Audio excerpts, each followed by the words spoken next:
ambassadeurs accrédités au Mali ont présenté hier leur lettre de créance et celle de rappel de leur prédécesseur au président de la transition, le général d'armée Assimi Goïta. Il s'agit des ambassadeurs de la République islamique d'Iran, des Pays-Bas et de la République populaire de Chine, des États qui renouvellent leur coopération avec le Mali.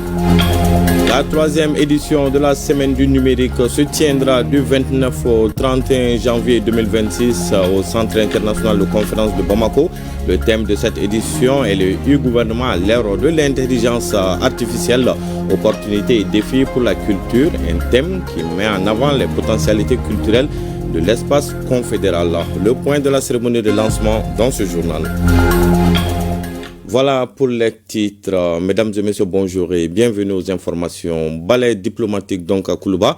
3 ambassadeurs accrédités au Mali ont présenté hier leur lettre de créance et celle de rappel de leur prédécesseur au président de la transition, le général d'armée Assimi Goïta.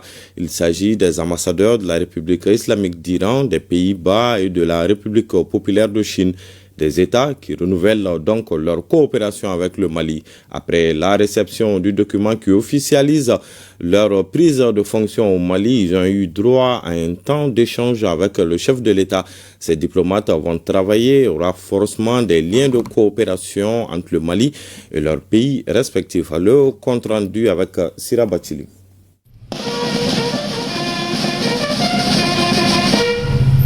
Les honneurs du Mali à 3 nouveaux ambassadeurs, une empreinte de diplomatie qui notifie officiellement leur prise de fonction. La République d'Iran, les Pays-Bas et la République populaire de Chine renouvellent ainsi leur coopération avec le Mali, une dynamique de continuité dans une logique de poursuite de programmes de développement déjà en cours d'exécution et ce en vue. Le premier à franchir le seuil du palais présidentiel de Koulouba ce mardi est le nouvel envoyé de la République islamique d'Iran au Mali. Mahmoud Kani Joabad, ambassadeur extraordinaire et plénipotentiaire avec résidence à Bamako, est un rouillé de la politique extérieure spécialiste de surcroît avec en poche un doctorat en relations internationales. À 61 ans, Mahmoud Kani prend les rênes de la représentation diplomatique iranienne ici au Mali. Depuis 2023 jusqu'à sa nomination, il était directeur du Centre du mouvement des non-alignés pour les droits de l'homme et la diversité culturelle. Le diplomate iranien a également servi en Autriche, en Russie, au Royaume-Uni et en Chine en tant qu'ambassadeur de la République islamique d'Iran dans ces pays. Cet économiste de formation à la base est aussi écrivain. 4 publications sont à son actif. Il a déjà posé sa plume sur un sujet sensible dans son pays, les opportunités et les limites de la présidence iranienne face au mouvement des non-alignés. L'écrivain mettra sûrement ses atouts diplomatiques au service du renforcement des liens de coopération Mali-Iran, coopération axée sur l'aide au développement avec les différents programmes d'assistance dans différentes localités du Mali. Dans le cadre de la lutte contre le terrorisme, les 2 pays envisagent des échanges entre experts militaires pour une mise en œuvre de programmes spécifiques d'appui au Mali. Des aspects approfondis avec le président de la transition, le général d'armée Assimi Goïta, le temps d'une audience après présentation des lettres de créance. Il a consacré toute sa carrière professionnelle à la diplomatie. Pourtant, c'est un astronome physicien de formation. Il a donc changé de fusil d'épaule pour représenter les Pays-Bas au niveau international. Le nouvel ambassadeur des Pays-Bas au Mali a 55 ans. Il se nomme Eric de Vrijter, ancien chef de l'unité Chine au ministère néerlandais des Affaires étrangères. Il a contribué au développement des relations néerlandaises avec d'autres nations comme l'Australie en tant que conseiller puis adjoint de l'ambassadeur.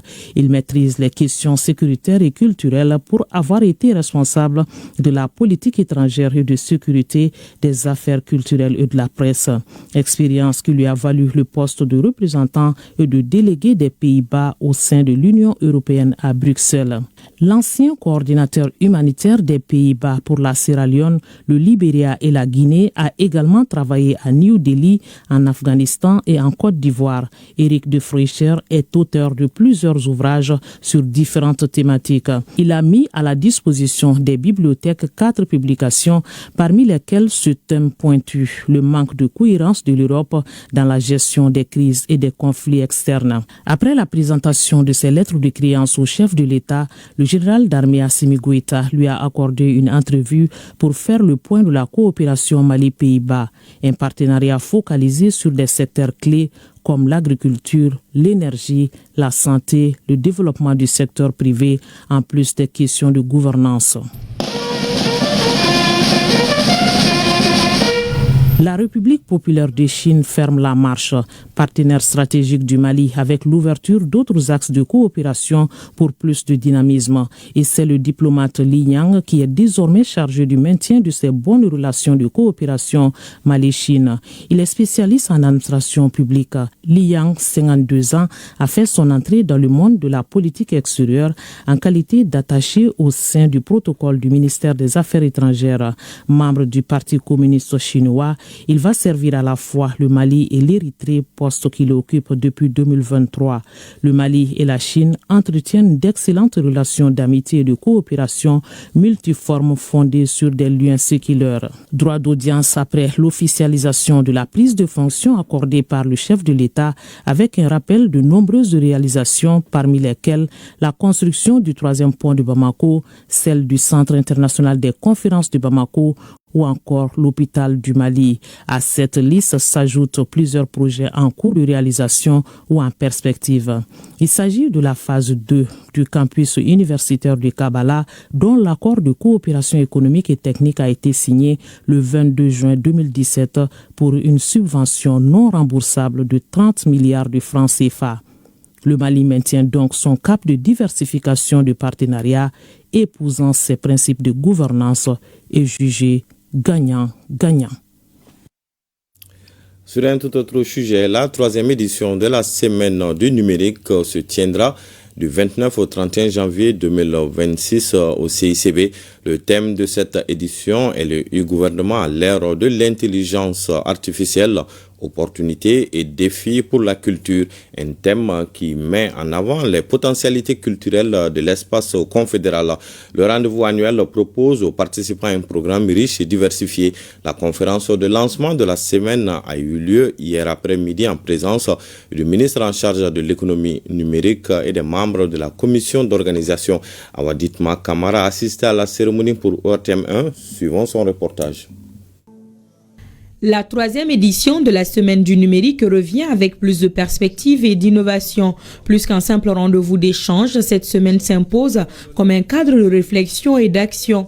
Un espace où se croisent décideurs, experts, entrepreneurs, étudiants et citoyens des pays de l'AIS et de leurs partenaires autour des grandes mutations technologiques qui redessinent notre espace.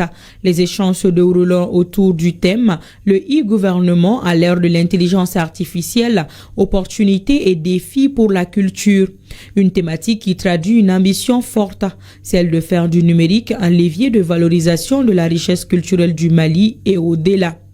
Le numérique est considéré comme un levier stratégique de développement socio-économique qui ne doit pas être différent ou bien très éloigné de nos valeurs culturelles. Ici, vous savez que nous avons le e-gouvernement avec un impact sur la culture. Un autre domaine qui fait des grands bonds en avant du numérique, c'est l'intelligence artificielle. L'intelligence artificielle qui, sans pouvoir remplacer le cerveau humain, est une espèce de cerveau technologique qui a pris quelques capacités très importantes de l'homme et qui fait des grands bonds en avant, qui est utile à l'homme et qui prend énormément de place et qui rend énormément de services, mais qui reste extrêmement dangereuse quand elle n'est pas dans des mains non malveillantes. Et donc c'est en tandem avec nos 3 autres pays frères que nous agissons dans le cadre de la Confédération de la Terre d'Aziz pour une digitalisation humanisée, pour une intelligence artificielle commode et conforme à nos cultures, à nos us et coutumes et au service de l'humain. Cette édition sera l'occasion de mettre en avant les opportunités offertes par l'IA, l'inclusion numérique, les initiatives locales et régionales qui démontrent que le numérique peut être un moteur de développement et de souveraineté. Une vision que partagent les 3 chefs d'État de l'espace confédéral. L'intelligence artificielle n'avait jamais été abordée dans nos semaines précédentes. Ça va être vraiment une grande innovation cette année. Nous allons amener des experts pour parler, pour expliquer. Nous allons voir aussi faire des démonstrations avec des Maliens et des Burkinabés et des Nigériens. Nous avons un programme de formation de 10 000 jeunes qui est dans les tuyaux, mais Nous sommes en train de faire les finitions. Au programme de ces 3 jours d'échange, des concours entre les startups, des ateliers pratiques, des expositions et démonstrations et des panels de haut niveau. In fine, faire de l'AIS un hub de paix et de stabilité. Depuis 2022, le Mali célèbre le 14 janvier de chaque année la journée de la souveraineté retrouvée. Cette année, cette journée sera marquée par une leçon modèle dans toutes les écoles du Mali et dans les ambassades. En plus de cela, d'autres activités pour raviver la fibre patriotique des Maliens sont prévues sur l'ensemble du territoire national. Au ministère de la Réforme de l'État, une commission s'active pour marquer cette date. Pour plus de précisions, écoutons Ibrahim Sempara, secrétaire général du département. Il est au micro de Mamadou Fani. De 2022 à maintenant, chaque année, le 14 janvier, le peuple malien se souvient de cette mobilisation historique et patriotique qui vise à défendre le drapeau national, à défendre les valeurs liées à la souveraineté, à mettre en avant la défense de la patrie et surtout la résilience des populations maliennes pour faire face à l'impérialisme, surtout à l'impérialisme par procuration que nous avons failli vivre en 2022 à travers des organisations pourtant dites africaines. Donc la Journée nationale de la souveraineté retrouvée, pour ce qui concerne l'édition 2026, va être marquée par beaucoup d'activités, dont des activités pleinement exécutées depuis les premières éditions, mais aussi des innovations. Parmi les activités majeures, nous pourrons citer des activités de don de sang. Il y a des activités de promotion du drapeau national. Ces activités se dérouleront sur toute l'étendue du territoire national, mais aussi dans les missions diplomatiques et consulaires. Et ce sont des activités qui seront réalisées avec l'implication des communautés africaines vivant au Mali et notamment avec nos pays frères de l'Alliance des États du Sahel. Alors parmi les activités majeures, il y a aussi ce qu'on appelle la leçon modèle. Il s'agit d'ancrer déjà chez les plus jeunes les valeurs liées à la sauvegarde et à la protection de l'intérêt national. La Journée nationale de la souveraineté retrouvée n'est pas l'affaire des seules autorités du pays. C'est l'affaire de l'ensemble des populations. Il s'agit donc de faire renaître cet esprit patriotique chez chacun des citoyens et ce n'est que la matérialisation justement de cet esprit patriotique qui se caractérise à travers la célébration de la journée du 14 janvier qui est donc à sa 4e édition. Mais aussi ce qu'il faut dire, c'est que chaque jour doit constituer un 14 janvier pour nous. Les acteurs humanitaires étaient réunis à la Direction nationale du développement social pour dégager une feuille de route pour une meilleure efficacité des actions humanitaires sur le terrain. Ceci à la faveur d'un atelier de réflexion sur l'opérationnalisation de la localisation dans le secteur des abris et biens non alimentaires. Les explications avec Aliou Abdoulaye Touré. La localisation constitue un pilier fondamental de l'action humanitaire. Elle vise à renforcer la participation et les capacités des acteurs locaux et nationaux. La localisation repose sur plusieurs axes comme le transfert des responsabilités aux acteurs locaux, l'accès des acteurs locaux au financement humanitaire. Je tiens à saluer et à soutenir au nom de l'OIM pleinement l'initiative du gouvernement qui place depuis toujours la localisation au cours de ses priorités et en droite ligne avec aussi les engagements internationaux et les réalités opérationnelles du contexte. De notre côté, l'OIM est profondément convaincu que la localisation constitue un pilier essentiel pour une réponse humanitaire plus efficace, plus durable et mieux adapté aux besoins des populations qui sont affectées par les crises. Certes, dans le secteur de l'abri, et nous pensons que la localisation pour le Mali est aujourd'hui une stratégie qui est au cœur de la réponse humanitaire et même de la prévention des crises que notre pays vit depuis 2012. La Direction nationale du développement social depuis un certain temps est engagée avec l'UNICEF pour mettre en œuvre une stratégie nationale de localisation, d'accès basé sur la localisation. Tout cela pour vous dire que votre initiative rejoint un ensemble d'initiatives déjà en cours qui, à mon avis, si nous les mettons ensemble, fera en sorte que nos populations soient davantage au cœur de la réponse apportée à eux. Les échanges au cours de cet atelier visent à poser les bases d'une feuille de route pour l'opérationnalisation de la localisation. Comment réussir la transition vers une agriculture durable dans un contexte de défis environnementaux? C'est autour de cette problématique que la coalition des alternatives africaines d'aide et développement CAD Mali et son partenaire Oxfam mobilisent les acteurs communautaires et institutionnels de Sikasso en vue de les informer sur l'état d'avancement de la stratégie nationale de l'agroécologie paysanne. Le compte rendu de Moussokoro Sireme et Taïrou Konate. Depuis 2023, le Mali s'est engagé dans l'élaboration de la stratégie nationale de l'agroécologie paysanne. Un processus stratégique porteur d'espoir pour des millions de producteurs, mais dont l'évolution reste encore peu connue des communautés rurales, qui sont pourtant les premières concernées.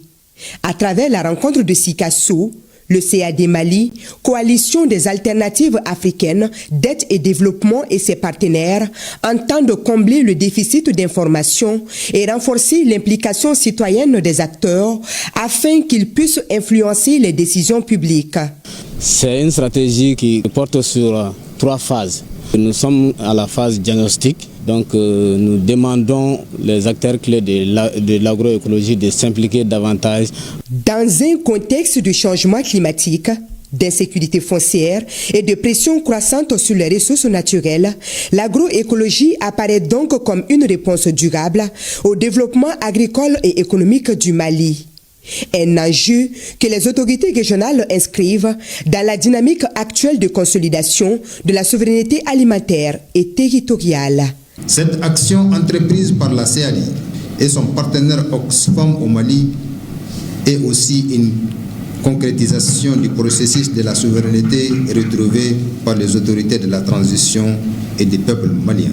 C'est le lieu pour nous de rendre un vibrant hommage à l'État du Mali et à ses partenaires qui ont, à travers la loi d'orientation agricole, le cadre stratégique pour la relance économique et du développement durable, placer l'agriculture et l'économie au cœur des priorités du développement. Au cours de la rencontre, les échanges vont porter principalement sur le calendrier de l'étude diagnostique de l'agroécologie au Mali, ainsi que la nécessité d'intégrer pleinement le manifeste de l'agroécologie paysanne et ses 7 piliers dans la stratégie nationale. À noter que l'activité s'inscrit dans le cadre du programme d'appui à la transition agroécologique par les organisations de la société civile en Afrique de l'Ouest, mise en œuvre dans les 3 pays de l'AES. À Mopti, la 50e édition des Journées citoyennes, la première édition de l'année 2026, s'est tenue le lundi dernier à la direction régionale de Move Africa Malitel. Une cérémonie marquée par la présentation des vœux de nouvel an de l'administration régionale et ceux de la société civile au gouverneur de la région de Mopti. Les précisions avec Bintou Tatou Tienta.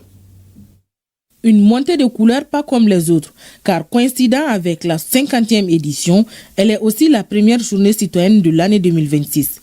Et c'est Move Africa Malitel, l'hôte du jour.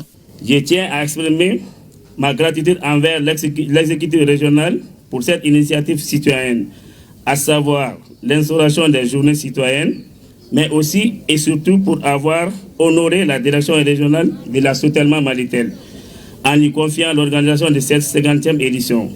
Merci pour la confiance. L'occasion pour l'administration et les services techniques de la région de Mopti de présenter des vœux de nouvel an au gouverneur ainsi qu'à la population mopticienne.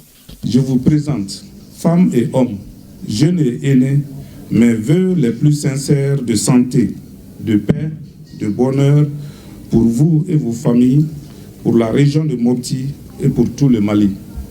Mes pensées vont à nos martyrs, civils et militaires, et toute ma solidarité est avec nos blessés, nos malades, ainsi que nos familles endeuillées. Des prières et des bénédictions ont été formulées pour une année 2026 stable et paisible, vivement le premier lundi du mois de février à la Somagep SA. Voilà l'essentiel de l'actualité de la mi-journée à 20h. Vous avez rendez-vous avec Barakissa Ouattara pour la grande édition du soir. Excellente suite de programmes sur ORTM1.